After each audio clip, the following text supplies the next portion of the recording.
오늘 저희가 히브리서 강의를 하다가 오늘은 이 말씀과 또 찬양과 함께 제가 준비를 했는데 시편 21편 말씀을 준비를 했습니다. 어, 네, 시편 21편 오늘 말씀의 제목은 내 마음의 왕이라는 제목이고 부제가 있습니다. 내 인생의 복귀라는 제목을 가지고 함께 말씀을 나누도록 하겠습니다. 2016년 2월 18일자 티타임즈라는 것을 보면요, 조우성 변호사라는 분이 바둑의 복귀에 대해서 쓴 글이 있습니다. 바둑의 복귀, 여러분 바둑 두시는 분 계시죠? 요즘에는 정말 많이 없지만 바둑을 두시는 분은 복귀가 무엇인지 아실 겁니다. 복귀 첫 번째 사진을 보여주시면 이렇게 얘기했어요. 바둑에서 한 번 두고 난 판국을 비평하기 위하여 두었던 대로 다시 처음부터 놓아보는 것. 네. 이거 여러분 바둑 두어보신 분은 아실 겁니다. 그래서 이분은 여기에서 인터뷰를 실었는데 한국의 유명한 바둑 기사들 조훈현, 이창훈 이런 분들의 기사를 실으면서 조훈현 씨가 이런 대답을 합니다.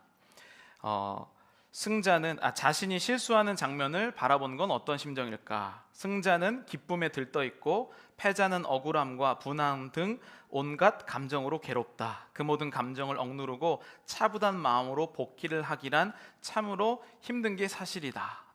바둑을 두면 잘할 때도 있고 못할 때도 있는데 다시 그거를 보는 게 쉽지는 않다는 뜻입니다. 아마도 할 수 있다면 피하고 싶을 것이다. 자신의 치부를 정면으로 바라보고 싶은 사람은 아무도 없다. 하지만 승부사들은 오히려 그것을 뚫어져라 바라본다. 승리는 실수를 인식하고 두 번 다시 되풀이하지 않아야 얻을 수 있다는 것을 잘 알고 있기 때문이다. 아파도 뚫어지게 바라봐야 한다. 아니, 아플수록 더 예민하게 들여다봐야 한다. 실수를 한다는 건 내 안에 그런 어설픔과 미숙함이 존재하기 때문이다. 인정하고 바라보자. 날마다 뼈아프게 그날의 바둑을 복귀하자. 그것이 나를 프로로 만들어주며 내면적으로도 성숙한 어른으로 성장시켜줄 것이다. 바둑을 해서 실력을 늘려면, 재미로 하려면 그냥 한 것도 하고 한 것도 하면서 항상 같은 수에서 지게 됩니다. 그런데 복귀라는 것을 하면 내가 어떤 수에 졌는지를 알아서 다음 시합 때는 그 실수를 하지 않는 상황이 주어진다는 거예요. 근데 이 조우성이라는 변호사분이 이걸 알았지만 궁금점이 생겼어요. 궁금점이 이거였습니다.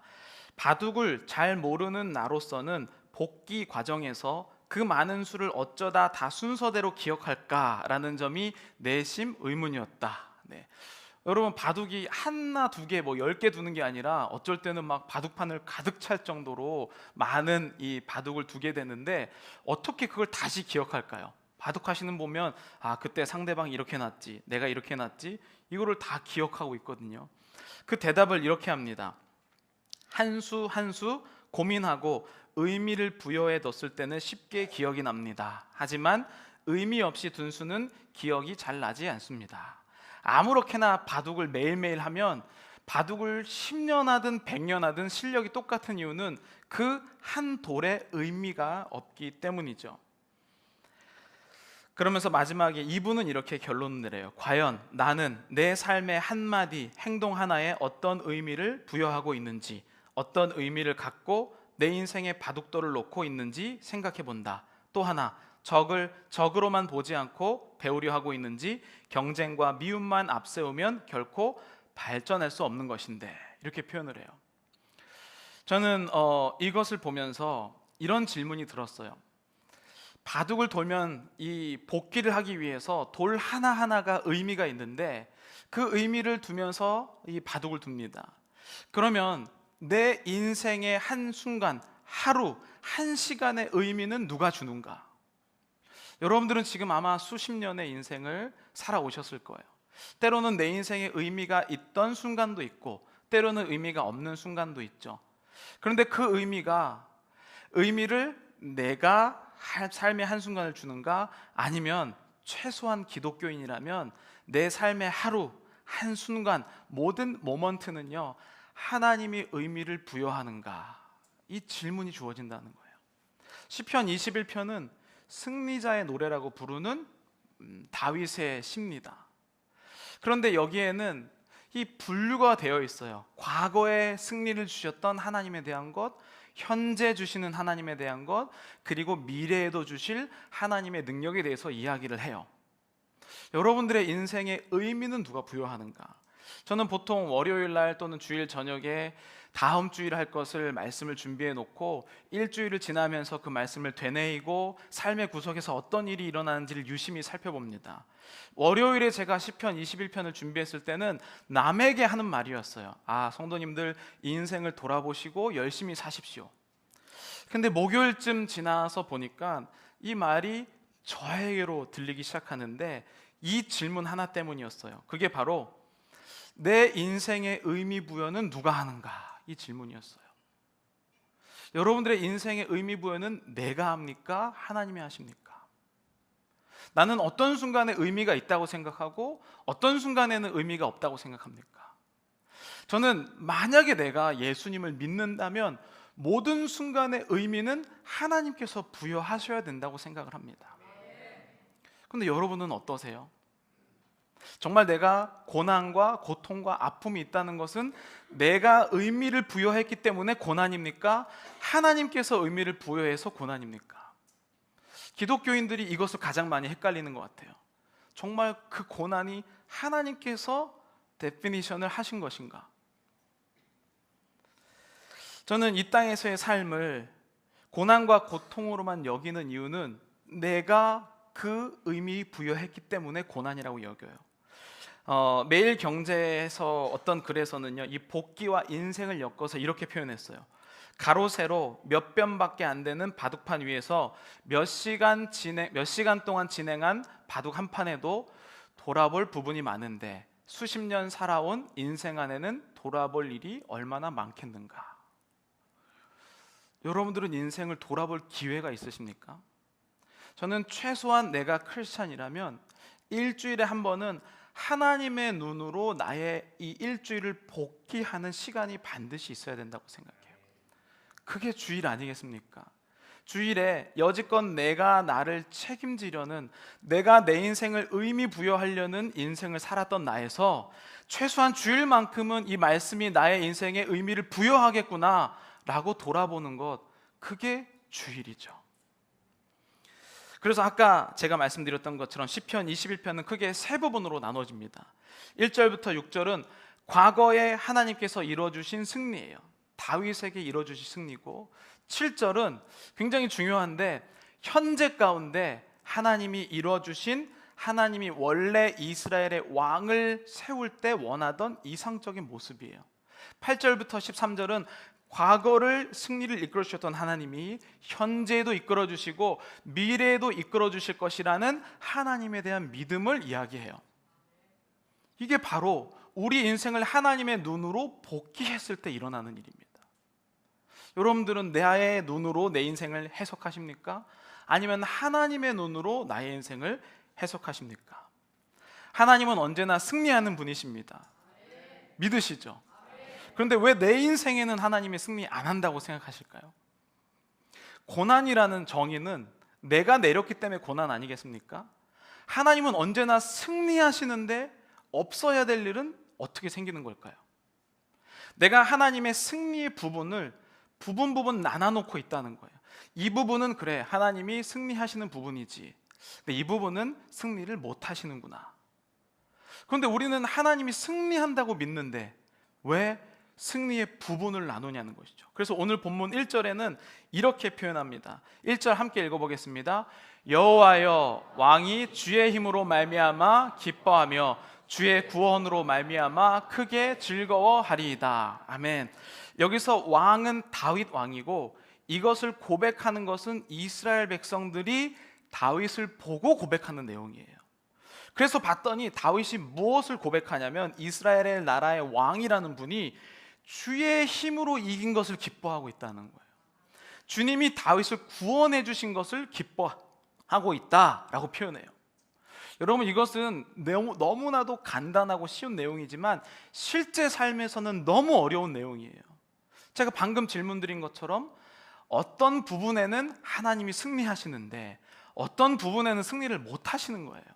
특별히 우리가 항상 같은 상황 안에서 상처를 받고 어려움을 당하고 고난을 당한다고 생각해요.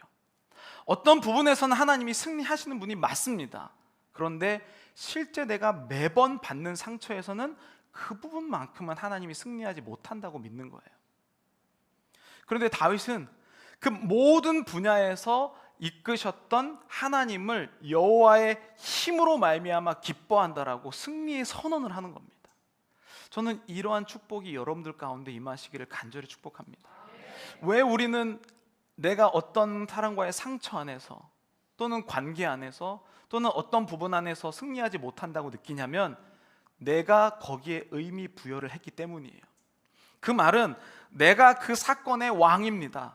하나님이 이 사건을 분석하시고 해석하셔야 되는데 그 상처받은 그 순간만큼은 내가 왕이 되어서 그것을 분석했기 때문에 그 상처를 결코 이길 수 없는 것이죠. 그래서 하나님께 맡기지 못하고 날마다 우리는 고통받고 어렵다라고 느껴요. 여러분, 그러면 다윗은 도대체 과거에 어떻게 하나님을 고백했을까요? 그것을 시편 21편이잖아요. 오는 시편 20편이 원래 쌍둥이처럼 이어져 있는데 시편 20편에서 다윗은 이런 고백을 했습니다. 함께 읽어보겠습니다. 시편 20편 6절, 여호와께서 자기에게 기름 부음 받은 자를 구원하시는 줄 이제 내가 아노니 그의 오른손에 구원하는 힘으로 그의 거룩한 하늘에서 그에게 응답하시리로다. 어떤 사람은 병거, 어떤 사람은 말을 의지하나 우리는 여호와 우리 하나님의 이름을 자랑하리로다. 그들은 비틀거리며 엎드려지고 우리는 일어나 바로 서도다. 아멘. 이게 무슨 뜻이냐면 7절에 어떤 사람은 병거, 어떤 사람은 말을 의지하나 우리는 여호와 하나님의 이름을 자랑하리로다. 어떤 사람은 전쟁의 주관자가 병거와 말이라고 여겼다는 거예요. 사울도 이스라엘의 초대 왕도 그러지 않았습니까? 처음에는 하나님이 전쟁을 주관하십니다라고 인정했다가 중간에 마음이 바뀌어서 병거와 말과 다른 나라와 연합하고 동맹을 맺는 것에 중심을 가져요. 마음의 왕을 빼앗긴 것이죠. 이스라엘은 특별한 나라입니다. 원래 이스라엘의 왕은 하나님이세요. 그런데 주변의 나라들이 왕을 세우니까 좋아 보이는 거예요. 이스라엘 백성들은 이런 생각을 했습니다. 우리나라가 자꾸 이렇게 힘든 이유가 뭔지를 봤더니 다른 나라에는 왕이 있는데 우리나라에는 왕이 없더라. 하나님 왕을 세워주면 우리나라가 잘 되겠습니다. 이게 바로 이스라엘 백성들의 연약한 모습이었어요. 병거와 어떤 사람은 말을 의지해서 왕을 세워달라고 한 것이죠.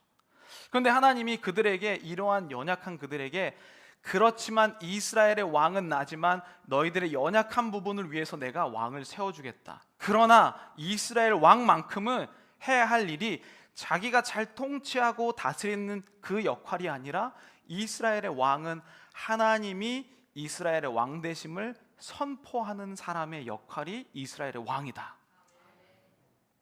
그래서 다윗이 그것을 고백한 거예요.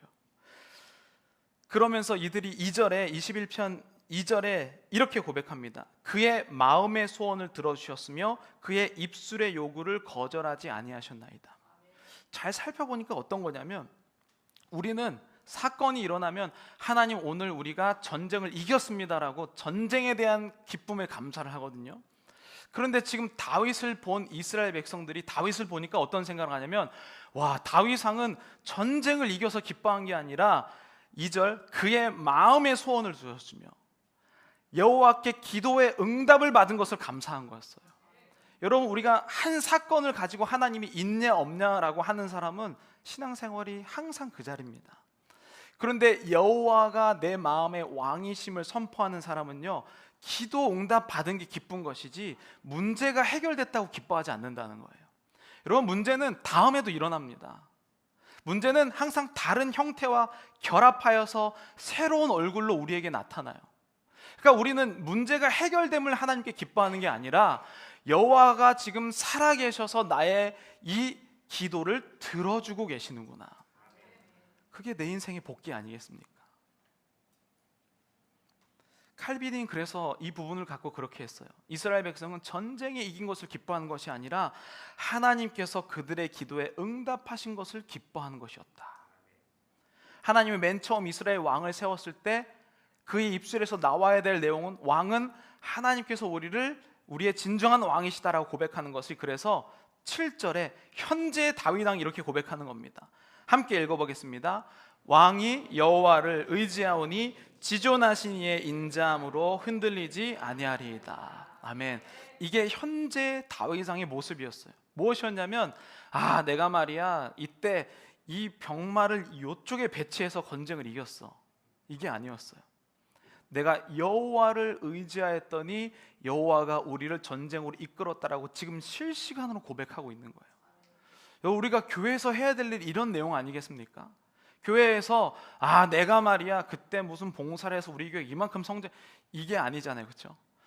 여호와께서 내가 여호와를 인정했을 때 하나님이 나를 통하여 역사하신 것이죠. 그게 이스라엘 왕의 역할이었다는 거예요. 그런데 이스라엘 왕이 이때부터 솔로몬부터 타락하잖아요. 다윗의 아들 솔로몬부터 타락하는데 왜 타락하는지 아시죠?